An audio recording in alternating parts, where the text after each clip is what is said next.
Today's been a really hard day for me. Today was the day David was supposed to be here with my dad to spend a week hanging out here in Florida and just kind of kicking it and enjoying life. We were supposed to do lunch today. Probably would have been at lunch a couple of hours ago. And that's really, I think, when it hit me. And I haven't been able to do a video blog. I edited a couple before I left and went to David's funeral. But I haven't been able to put them up. It just, something doesn't feel right to post all of the joy and happiness in my life. And it hit me pretty hard the night I found out that he was gone. As is to be expected. And I've had my ups and downs. There have been moments where I've been content with the idea that he's in a better place. And I know he is. I can honestly say that he's in a better place and believe that. The hard part is that I will never get to see him physically again and wrap my arms around him and give him a hug and tell him I love him and tell him to take care of himself. That'll never happen again. And I'm having a hard time coming to grips with that. I wanted to talk a little bit about David today and his legacy and what he leaves behind. David was a pretty amazing man. He was very selfless. That was the one word that really rose to the top of everything and talking to everybody, that he was part of their lives. He was very selfless. He gave as much as he could to everybody that he could to help them out. He would go without for himself on many occasions to ensure that others had a better life. He had a heart of gold. He loved everybody that he came in contact with. It's been a long time since I've heard David use a harsh word about anybody.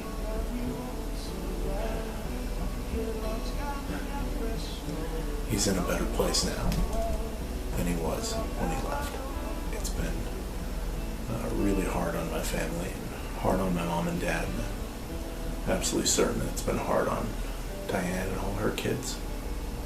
I heard a statement over the week that I was in Idaho for the funeral that somebody made a comment about David not really knowing what true love was and not having anybody to spend his life with and know what real love is.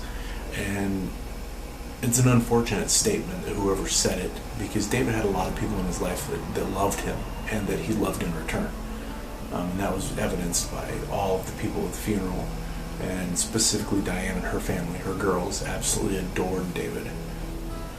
He met Diane, I don't know, 10 years ago, 15 years ago, a long time ago. And they were together for a long time. And I like to think that if they were still together, he might still be alive today. So I know he had love. He shared that love that he had with them, with my family and I. At 42, my brother had accepted a family that wasn't his and raised those kids like they were his. And one of the most touching moments that I've had in the last 2 days was a conversation that I shared with one of the daughters. She said that he was a father figure, more of a father figure in her life than she'd ever had. And I believe that, because that's the kind of man he was. And that's the legacy he will leave behind.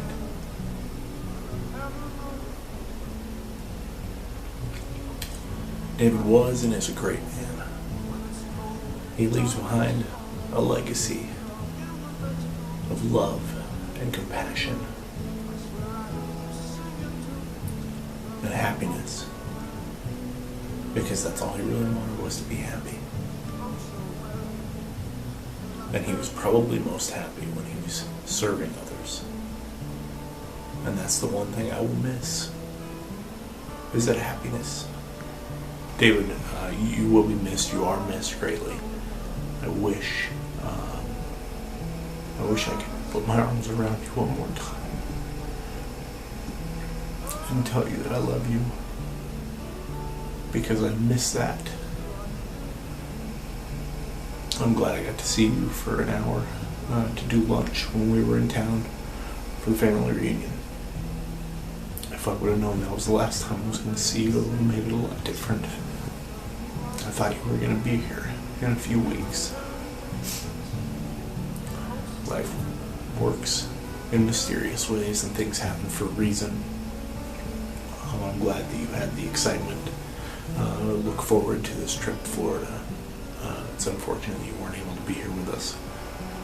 But you will always be here in my heart. Your spirit will always be here. I beg you to stay close. I beg you to come and hang out with us when we do family things and at least be a part of our family in spirit. Because you'll always be in my heart. I'll always love you.